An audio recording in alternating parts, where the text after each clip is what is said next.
नारायण विषय तृषो नरपशवो य उपासते विभूतिर्न परं त्वं तेषामाशिष ईश तदन्विनश्यन्ति यथा राजकुलम्।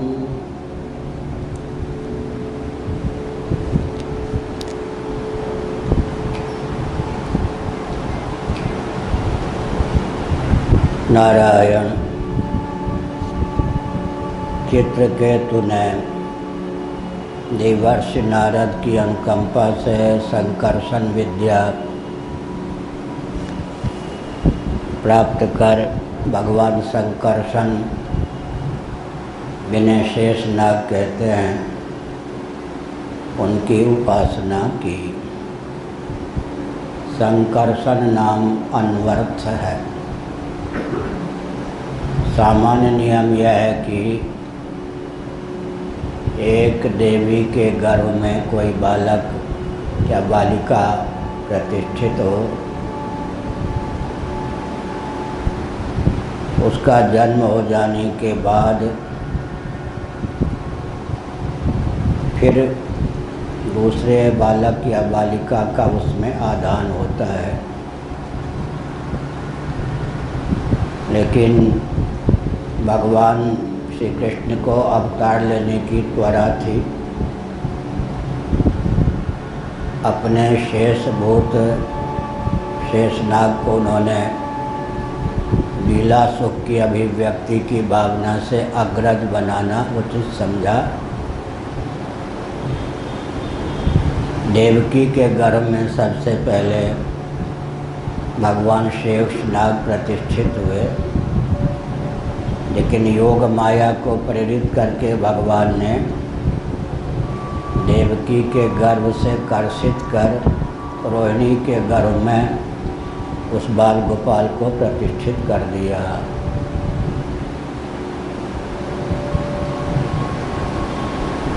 देवकी के गर्भ में पहले बलराम जी शेषनाग आए, लेकिन रोहिणी के गर्भ से जन्म हुआ। प्राकृत जीवों में इस प्रकार की क्षमता नहीं है। कुछ महीने देवकी के गर्भ में रहे, योग माया के प्रभाव से कर्षित करके वे भगवान श्री कृष्ण के द्वारा रोहिणी के गर्भ में प्रतिष्ठित कर दिए गए। जन्म रोहिणी के गर्भ से हुआ। इस योग माया की चमत्कृति को व्यक्त करने के लिए संकर्षण नाम हो गया। जीवों पर यह नियम चरितार्थ नहीं है। 9 महीने की अवधि में 5-6 महीने किसी माँ के गर्भ में रह ले, 2-3 महीने किसी दूसरे माँ के गर्भ में रहकर जन्म ले। जीवों पर यह नियम चरितार्थ नहीं है। यहाँ योग माया की चमत्कृति है। संकर्षण नाम ही योग माया की चमत्कृति से युक्त है। संकर्षण का नाम शेष होता है। दूसरी बात यह है कि महाप्रलय की दशा में जो पार्थिव प्रपंच से लेकर प्रकृति पर्यंत अचित पदार्थों को कर्षित कर अपने में सन्निहित कर ले, उसको संकर्षण कहते हैं। विवक्षावशात संकर्षण शब्द की यह विपत्ति भी हो सकती है। हमने परसों बताया था शेष का 2 अर्थ होता है।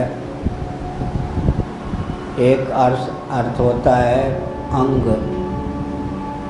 जब शेषी के साथ शेष शब्द का प्रयोग किया गया हो तब शेष शब्द का अर्थ होता है अंग। ये मेरे शेष हैं। शेषी गौण होता है या मुख्य? शेषी मुख्य होता है, शेष गौण होता है। उपकरण विशेष, शैया इत्यादि उपभोग्य सामग्री का नाम हो जाता है शेष।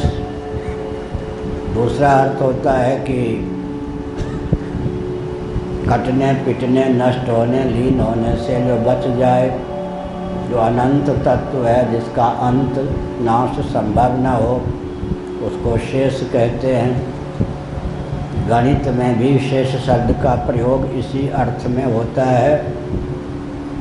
कहीं 9 शेष हुआ, कहीं 8 हुआ, कहीं 7 हुआ, कहीं 6 हुआ, कहीं 5 हुआ, कहीं 4 हुआ, कहीं 3 हुआ, कहीं 2 हुआ, कहीं 1 हुआ, कहीं 0 हुआ।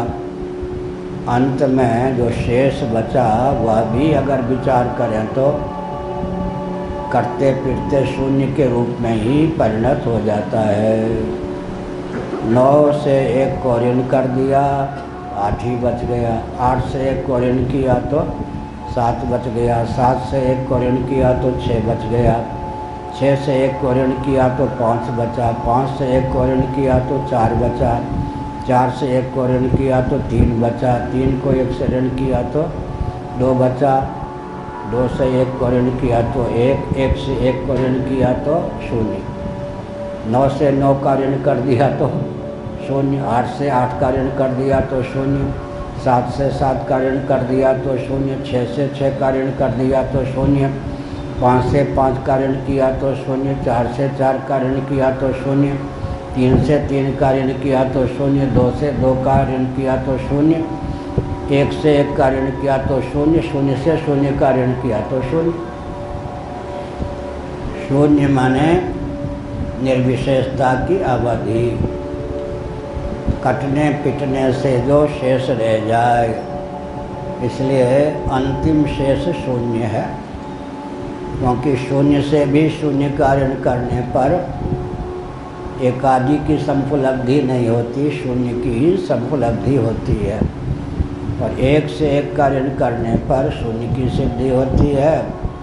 तो स्थान की दृष्टि से अंकमाला में, अंकावनाय में प्रथम स्थान शून्य का होता है।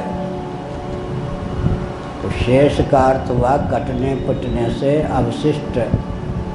ऐसे ही महाप्रलय में निर्विशेषता की अवधि जो वेदांत वेद्य ब्रह्म है वही शेष रहता है। शिष्यते शेष संज्ञा, यह कहा गया।